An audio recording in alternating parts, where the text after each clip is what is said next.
Павел, вы хотели что-то? Добрый вечер еще раз. Павел Зарубин, телеканал Добрый «Россия». вечер.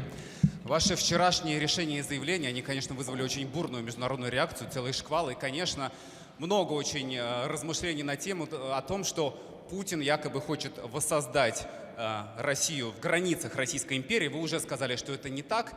Но вот это вот признание ДНР и ЛНР, оно в каких границах? Ведь Донецкая и Луганская области – это большие области, и там тоже живут русские люди. И очевидный, конечно, тоже вопрос, а с Минскими соглашениями теперь что? На выполнении которых Россия на протяжении ровно 7 лет настаивала. И, конечно, не могу не спросить о новости вот прямо вот последних минут.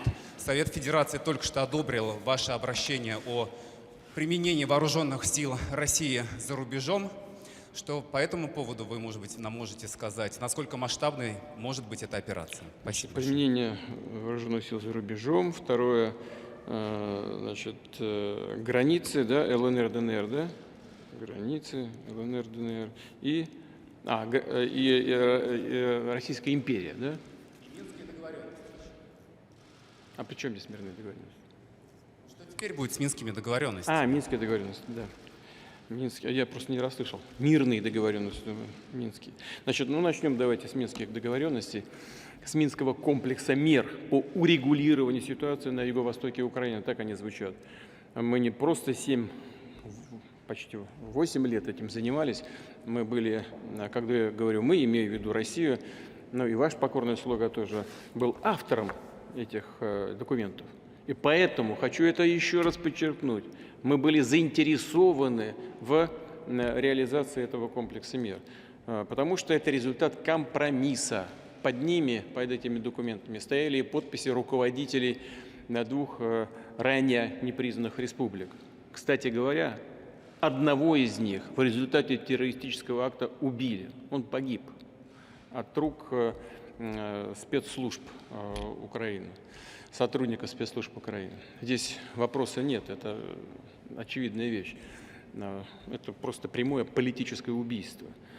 Но важно не это, важно то, что под ними, под этими документами стояли подписи руководителей этих республик. И мы тогда добились этого компромисса. Кстати говоря, не просто было это сделать, потому что изначально руководители этих образований и принимать участие не хотели в минских договоренностях, и ставить подпись свою не хотели, но все-таки компромисс был найден. И это было действительно реальным движением к урегулированию мирными средствами. Все остальные годы, как вчера здесь в этом зале было сказано в ходе совещания Совета Безопасности, усилиями нынешних киевских властей все было сведено к нулю. Поэтому минские договоренности, они были убиты еще задолго до вчерашнего признания народных республик Донбасса. И не нами, не представителями этих республик, а действующими киевскими властями. Собственно говоря, и вчерашнее событие, признание этих республик, продиктовано именно тем обстоятельством, что уже публично руководство Киева, руководство Украины начало заявлять о том, что не собираются выполнять этих соглашений. Не собираются выполнять. Ну что же еще здесь скажешь? И первые лица об этом публично уже заявили. Что же дальше ждать?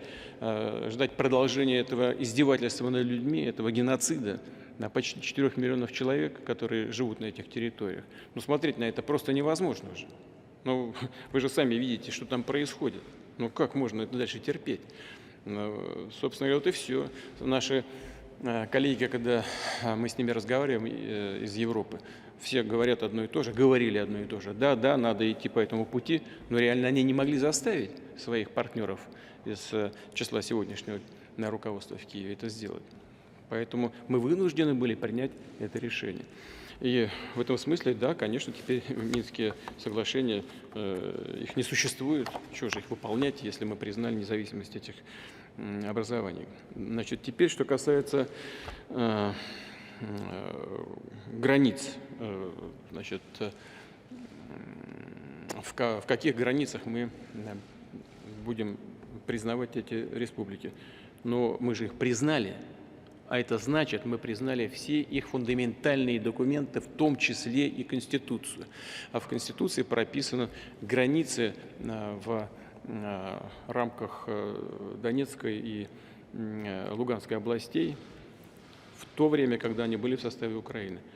Но мы рассчитываем, и я хочу это подчеркнуть, что все спорные вопросы будут разрешены в ходе переговоров между киевскими сегодняшними властями и руководством этих республик.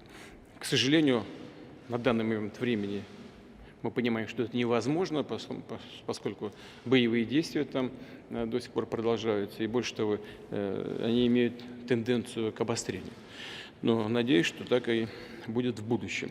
Ну и теперь границы, да, по поводу использования вооруженных сил за рубежом.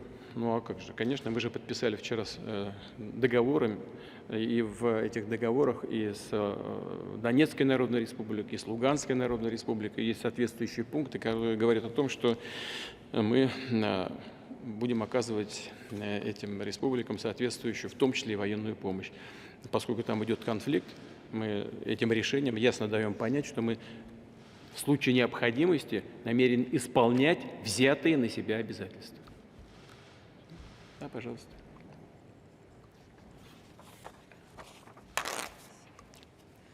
Добрый день, агентство ТАСС, Вероника Ичеткина, тоже по теме Донбасса. Украина, очевидно, не хочет признавать суверенитет ЛНР и ДНР, и нашему решению по признанию суверенитета они тоже явно не рады. Что? Я говорю о том, что ЛНР и ДНР самой Украиной, самим Киевом, естественно, не признаются как суверенные государства. Да. И нашему решению они тоже, очевидно, не рады. Да. Вот после того, что произошло вчера, сегодня, вы видите какие-то перспективы для выправления, реабилитации отношений Москвы и Киева? И если да, что должна сделать Москва для этого и что должен сделать Киев? Спасибо. Вы знаете, эти вопросы мы обсуждали в ходе многочасовых переговоров и встреч с нашими европейскими партнерами. Да, собственно говоря, и с американцами мы тоже говорили об этом не один раз. По-моему, публично это не звучало, но я скажу, естественно, вот вопрос звучит так: что же с обеих сторон или вот со стороны Киева должно произойти, чтобы ситуация, по нашему мнению, считалась урегулированной в долгосрочной исторической перспективе, и чтобы мы могли жить спокойно, чтобы не шла речь о каких-то конфликтах, тем более вооруженных. Значит, ну я вам эту страшную тайну раскрою, в конце концов, здесь нет ничего секретного. Первое, что необходимо сделать всем, это признать волеизъявление людей, которые проживают в Севастополе и в Крыму. Чем, я много раз об этом говорил, еще раз хочу подчеркнуть, чем это волеизъявление хуже от того, что произошло в Косово? Да ничем. Просто там решения были приняты парламентом, а здесь на общенародном референдуме. И хочу еще раз подчеркнуть, никто под дулом автомата или под штыками людей не мог согнать на избирательные участки. Они пришли добровольно и приняли свое решение воссоединиться с Россией. И нужно уважать это решение, если те, кто как-то так или иначе оспаривают, все-таки считают себя демократическими странами, должны в конце концов признать, это высшая форма демократии. Референдум. Первое. Второе. Это, мы уже говорим об этом публично много-много раз. Собственно говоря, это является предметом нашего острого спора с Вашингтоном и с НАТО. Мы категорически возражаем против приема Украины в НАТО, потому что это представляет для нас угрозу, и есть аргументация, я в этом зале об этом неоднократно уже говорил.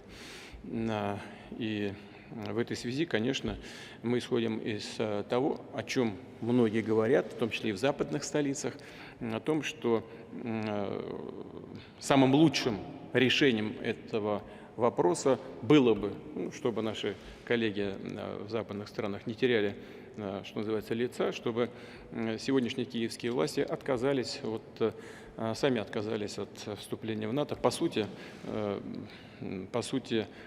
реализовали бы идею нейтралитета.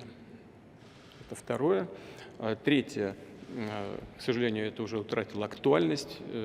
Я говорил всегда о том, что нужно решить проблему Донбасса путем мирных переговоров и реализации Минских соглашений. Ну и, наконец, самое главное, четвертое. Все, о чем было сказано выше, можно в одну секунду все перевернуть. Если наши так называемые партнеры будут накачивать сегодняшние киевские власти современными видами оружия. Поэтому самый главный пункт – это известная степень демилитаризации сегодняшней Украины. Поскольку это единственный объективно контролируемый фактор, который можно наблюдать и на который можно реагировать. Все остальное переворачивается с сегодня на завтра в любую сторону, так, как это, например, сделал действующий руководитель Украины, придав анафеме предыдущего руководителя, преследуя его в уголовном порядке за какие-то предательские якобы действия, ему не нравятся Минские соглашения. Также можно было дезавуировать и все соглашения, о которых я сказал, возможные соглашения, о которых я только что сказал, если бы они были приняты действующим руководством. Он бы просто уехал куда-нибудь жить, там, в Вашингтон, в Париж или в Берлин, и все. А мы остались бы здесь с вооруженной до зубов антироссией. Это абсолютно неприемлемо, особенно сейчас, после того, как действующее руководство Украины заявило о своих атомных амбициях.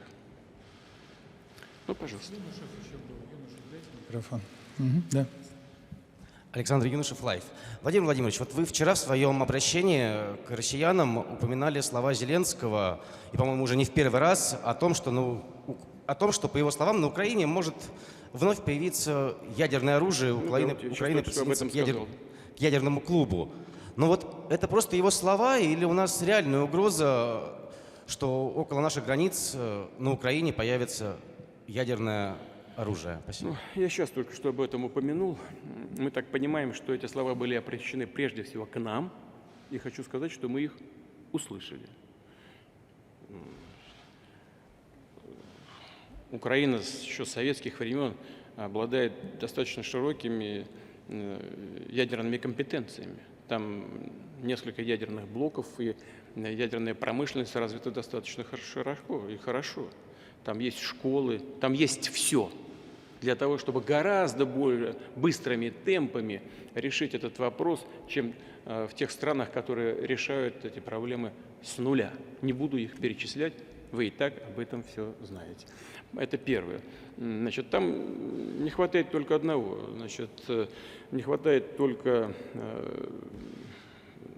системы обогащения урана. Но это вопрос техники. Это вообще не, для Украины это не нерешаемая проблема. Она решается достаточно просто. Что касается средств доставки, то я уже говорил, по-моему, во вчерашнем своем обращении, есть старые ракеты советского производства .У, 100 с небольшим километров, 110. Я сказал 100, на самом деле это 110 километров. Но это тоже не проблема с учетом компетенции, скажем, Южмаш, который делал межконтинентальные баллистические ракеты для Советского Союза. Но в чем угроза для нас? В том, что даже появление тактического ядерного оружия на Украине для нас означает стратегическую угрозу. Вот что мы должны иметь в виду, потому что от 110 можно поднять дальность до 300, до 500, и все, и Москва будет в зоне поражения. Для нас это стратегическая угроза. И мы это так и восприняли. И мы, конечно, самым серьезным образом должны и будем к этому относиться. Давайте Колесников. Дайте Колесникову микрофон. Андрей Колесников, газета «Коммерсант». Я в курсе. Владимир Владимирович, как вы считаете, можно в современном мире, может вообще так быть, решать силой и оставаться на стороне добра? Это вот первый вопрос у меня. И второй, так сказать, более технический. По вашим представлениям, как далеко могут зайти войска? Как далеко могут зайти войска до линий соприкосновения, до административных границ ЛНР и ДНР, ну и что-то иное. Спасибо. Ну, во-первых, я не сказал, что войска вот сейчас прямо туда пойдут после нашей с вами встречи здесь. Первое. Второе. Предсказывать какую-то конкретную канву возможных действий вообще невозможно. Это зависит от конкретной ситуации, которая складывается на месте, на земле, что называется. Ну а что касается вопроса, можно ли и нужно ли все вопросы решать с помощью силы, то или оставаться на стороне добра. Ну а почему вы думаете, что добро должно быть бессильным всегда? Я так не считаю. Я думаю, что как раз добро предполагает возможность себя защищать. Из этого и будем исходить. Спасибо. Большое. Всего хорошего.